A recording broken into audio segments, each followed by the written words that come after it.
नमस्कार दोस्तों, आज हम आपको बॉलीवुड के सुपरस्टार काका जाने की राजेश खन्ना के जीवन के बारे में बताएंगे। तो आओ शुरू करते हैं वीडियो को। आनंद मरा नहीं, आनंद कभी मरते नहीं। जी हाँ, आनंद फिल्म का ये डायलॉग बॉलीवुड के सबसे पहले सुपरस्टार राजेश खन्ना पर बिल्कुल फिट बैठता है। राजेश खन्ना भले ही इस दुनिया में नहीं है, लेकिन वो आज भी लोगों की यादों में जिंदा हैं। राजेश खन्ना ऐसे स्टार थे जो करियर में कामयाबी के शिखर पर पहुंचे तो वहीं गुमनामी के अंधेरे में तन्हाई के दिन भी देखे। राजेश खन्ना की लोकप्रियता का यह आलम था कि बड़े बड़े स्टार भी उनकी चमक के सामने फीके पड़ जाते थे। वो बॉलीवुड के पहले ऐसे अभिनेता थे जिन्हें देखने के लिए लोगों की कतारें लग जाती थीं। एक के बाद एक 15 सुपरहिट फिल्में उनका ऐसा रिकॉर्ड है जिसका टूटना मुश्किल ही नहीं, नामुमकिन है। उन्हें दर्जनों अवार्ड मिले। अवार्ड समारोह कोई भी हो, उसमें काका की मौजूदगी ही रंगत भरती थी। राजेश खन्ना का जन्म 29 दिसंबर 1942 को पंजाब के अमृतसर में हुआ था। उनका असली नाम जतिन खन्ना था। उन्हें जन्म देने वाले माता पिता का नाम पिता लाला हिरानंद तथा चंद्ररानी खन्ना था, मगर राजेश खन्ना को उनके नजदीकी रिश्तेदार ने गोद लिया था और उन्होंने ही पाला था। राजेश खन्ना को बचपन से ही एक्टिंग का शौक था और यही शौक उन्हें टैलेंट हंट शो तक ले आया। इस टैलेंट हंट शो में 10,000 लोगों में से सिर्फ 8 लड़कों को चुना गया, जिसमें से एक राजेश खन्ना थे और आखिर में ये टैलेंट हंट राजेश खन्ना ने ही जीता। इस तरह उनके लिए बॉलीवुड के दरवाजे खुल गए। 1966 में राजेश खन्ना की पहली फिल्म आखिरी खत रिलीज हुई थी। राजेश खन्ना को असली कामयाबी 1969 में आई फिल्म आराधना से मिली, जो उनकी पहली सुपरहिट फिल्म थी। इस फिल्म ने उन्हें सुपरस्टार बना दिया। 1969 से 1975 के बीच राजेश खन्ना ने लगातार 15 सुपरहिट फिल्म दी।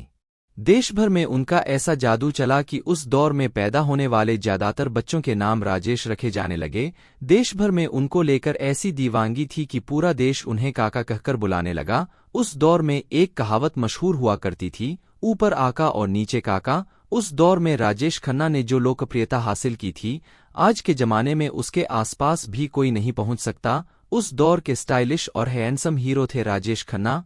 तब के युवा खासतौर पर उनके जैसे कपड़े बनवाया करते थे। लड़कियों में उनको लेकर ऐसी दीवानगी थी कि उनकी एक झलक पाने लिए घंटों इंतजार करतीं। कहा तो ये भी जाता है कि उस दौर में लड़कियां उन्हें खून से खत लिखा करती थीं और उनकी फोटो से शादी करती थीं। राजेश खन्ना की सफेद रंग की कार जहां रुकती थी, लड़कियां उस कार को ही चूम लेती थी। लिपस्टिक के निशान से सफेद रंग की कार गुलाबी हो जाया करती थी। कहा तो ये भी जाता है कि एक बार राजेश खन्ना अस्पताल में भर्ती थे तो उनके इर्द गिर्द के कमरे फिल्म निर्माताओं ने बुक करा लिए, ताकि मौका मिलते ही वो राजेश को अपनी फिल्मों की कहानी सुना सके। एक प्रोग्राम में हिस्सा लेने के लिए राजेश खन्ना प्लेन से अहमदाबाद जा रहे थे। प्लेन में डिम्पल की बगल वाली सीट पर राजेश खन्ना जाकर बैठ गए। उस वक्त डिम्पल की पहली फिल्म बॉबी रिलीज होने वाली थी। पहली मुलाकात के बाद ही राजेश खन्ना और डिम्पल ने एक दूसरे से शादी का फैसला कर लिया।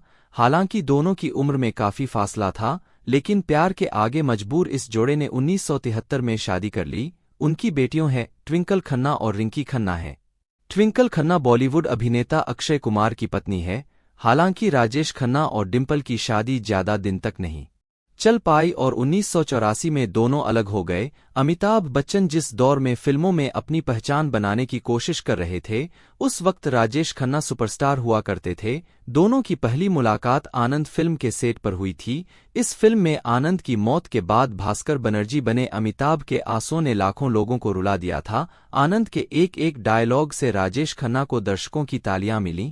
इस फिल्म में अमिताभ और राजेश की केमिस्ट्री ने इतिहास रच दिया था। अमिताभ इस फिल्म में सहायक एक्टर थे और राजेश खन्ना इस फिल्म की जान थे। 1973 में एक बार फिर अमिताभ और राजेश खन्ना फिल्म नमक हराम में साथ आए। इस फिल्म में दोनों का किरदार बराबरी का था। ये वो दौर था जब अमिताभ धीरे धीरे कामयाबी की सीढ़ियां चढ़ रहे थे और राजेश खन्ना पर स्टारडम हावी होता जा रहा था। राजेश खन्ना के करीबी वरिष्ठ पत्रकार अली पीटर ने एक इंटरव्यू में बताया था कि राजेश खन्ना के अंदर अमिताभ को लेकर असुरक्षा की भावना आ गई थी। फिल्म बावर्ची में जब जया और राजेश खन्ना एक साथ काम कर रहे थे, तब अमिताभ अक्सर जया को लेने उनके सेट पर जाया करते थे। राजेश खन्ना कभी भी अमिताभ से बात नहीं करते थे, जो बात जया को जरा भी पसंद नहीं आती थी। यहाँ तक कि एक दिन जया ने ये कह दिया था कि एक दिन अमिताभ राजेश खन्ना से बड़े सुपरस्टार बनेंगे। जया की बात सच साबित हुई और फिल्म जंजीर के बाद अमिताभ सफलता के शिखर पर पहुंच गए और राजेश खन्ना का सितारा गर्दिश में जाने लगा। राजेश खन्ना की कई फिल्में बॉक्स ऑफिस पर दम तोड़ने लगीं। ऐसे किस्से मशहूर हैं कि राजेश खन्ना ने कई फिल्मों के ऑफर तक ठुकरा दिए थे। एंग्री यंगमैन के रूप में अमिताभ शोहरत के आसमान पर थे और राजेश खन्ना गुमनामी के अंधेरे में खोते जा रहे थे। फिल्मों से निराश होकर राजेश खन्ना ने राजनीति में भी कदम रखा। 90 के दशक में राजेश खन्ना ने कांग्रेस की सीट पर नई दिल्ली से लालकृष्ण आडवाणी के खिलाफ चुनाव लड़ा था। हालांकि राजेश खन्ना चुनाव हार गए थे। आडवाणी ने जब बाद में गांधीनगर सीट के लिए नई दिल्ली की सीट छोड़ दी, तो बाद में इस सीट से राजेश खन्ना ने शत्रुघ्न सिन्हा को हराया और वो सांसद बने। हालांकि अगले चुनाव में राजेश खन्ना को हार मिली, तो वो फिर फिल्मों में लौट आए, लेकिन उन्हें फिर वो कामयाबी नहीं मिली।